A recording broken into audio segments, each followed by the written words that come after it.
We're breaking down different account types and elements so that you know exactly what they are so that you can use them to remove collections, charge-offs, repossessions, foreclosures, late payments, inquiries, so on and so forth, okay? So, thanks for requesting this and let's get started. And make sure to watch to the end because not only am I going to break down account types, but I'm going to show you exactly what these elements are, how to use them to get your results. So let's get right to this. And you can access this using the link down in the description. Now, one of the most important elements to disputing is to understand account types and elements. Like I mentioned, you need to know what each of them are to understand how to use them. And this is why I've created this glossary of sorts that'll break down and explain account types, like collections and charge-offs, as well as account elements like date last active, balance, so on and so forth. And we're starting with collections third party. So this is when the account is transferred to collection. This is when the original creditor has transferred the account to a collection agency due to non-payment. Timing for this to be transferred to collections would all just depend on the contract with the original creditor. So some transfer after 1 month of non-payment, some 6 months, some after a year, etc., right? Neither creditor nor collector are paid unless the debtor pays on the account. An example of this agreement would be 60-40 or 40-60 payment terms. Now, the next one is going to be a debt buyer collection, and these are significantly more difficult, all right? So this is when the account is sold to a debt buyer or purchaser, right? So this is what y'all refer to as a junk debt buyer, okay? This is when the original creditor has sold the account to a debt buyer. An example would be original creditor, Capital One, sold a $10,000 debt to Portfolio Recovery for $2,000. Cap One then claims the $2,000 as income and writes off the $8,000. Portfolio then attempts to collect for $10,000. The account is normally sold after about 6 months. The next one is going to be a charge-off. This is when the original creditor writes off a debt as a loss. This is not a collection and is still owned by the original creditor. An account does not need to go out 6 months to be charged off. And you'll see this a lot with repossessions. And speaking of which, we're talking about voluntary or involuntary repo. Voluntary is where you gave the vehicle back voluntarily, and involuntary is where it's basically taken back, such as when they take it from your driveway. Okay, short sales and foreclosures. This is when the mortgage property is obviously reclaimed after the mortgager fails to pay. Now, hard inquiries. Now, we have soft inquiries, which only you see, and hard inquiries. So a creditor inquired into a consumer's credit report, and the inquiry shows as a creditor name and the date of the inquiry being occurring, right? Late payments. Consumer does not pay for an account on time or within the grace period if one exists.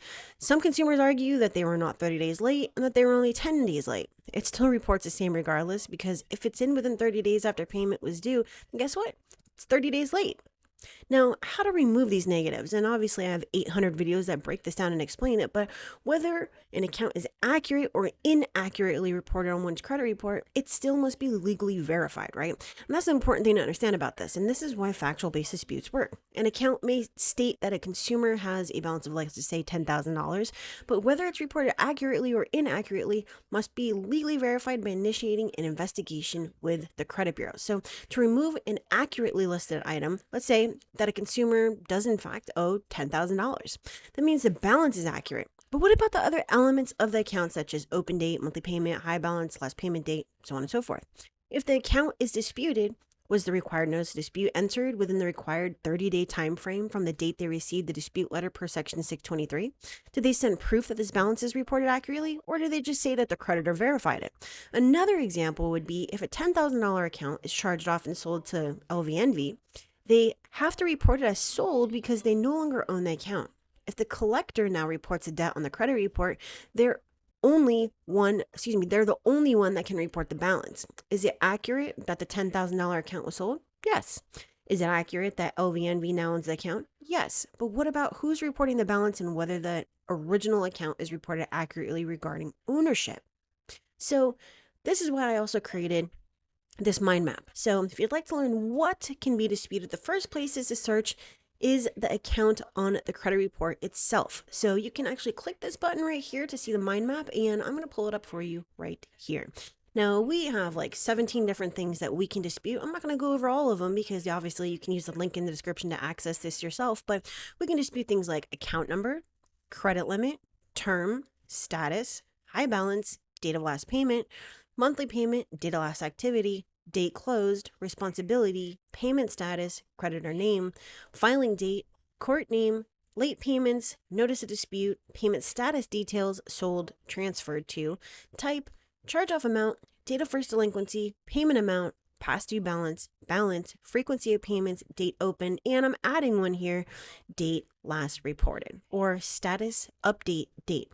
Now, when you look at this, each of these will break down exactly what these are. So, for example, credit limit. Is your limit reporting? Certain companies such as Capital One do not report the limit and instead state that in the comments that the high balance is the limit. All accounts need to show the credit limit. So if your limit is $2,500, but your high balance is only $200 because you're keeping your utilization low, use the indirect dispute technique, run up and pay off to fix this. So in other words, because they're not reporting accurately that your limit is $2,500 and instead only $200 because you're keeping utilization low, what you're going to do is you're going to run your balance all the way up to $2,500, don't go over it, and then you're actually going to immediately pay it off. You're going to pay it off, and then now your balance is actually going to still be your high balance, but it's going to report accurately at $2,500. All right, so these are very, very, very important to understand, such as monthly payment. Monthly payment on a closed account, that's not supposed to be like that because the account is closed. So take a look at this. Make sure that you print this out or save it or bookmark it. And obviously, if you need assistance, send me a message here or click on this link to schedule a call with me at my740.com and I'll see if I could take over your file and do this for you. But today we broke down the different dispute types and element types so that you can understand what these are and how to use them to get your results. All right, so that is it for today. I will see you later, and we're going to be dropping the Georgia Experiment Project very, very soon. So if you live in the state of Georgia, or maybe you know someone who lives in Georgia that's trying to fix their credit, there's very specific things that you should know about so that you do not get scammed. All right.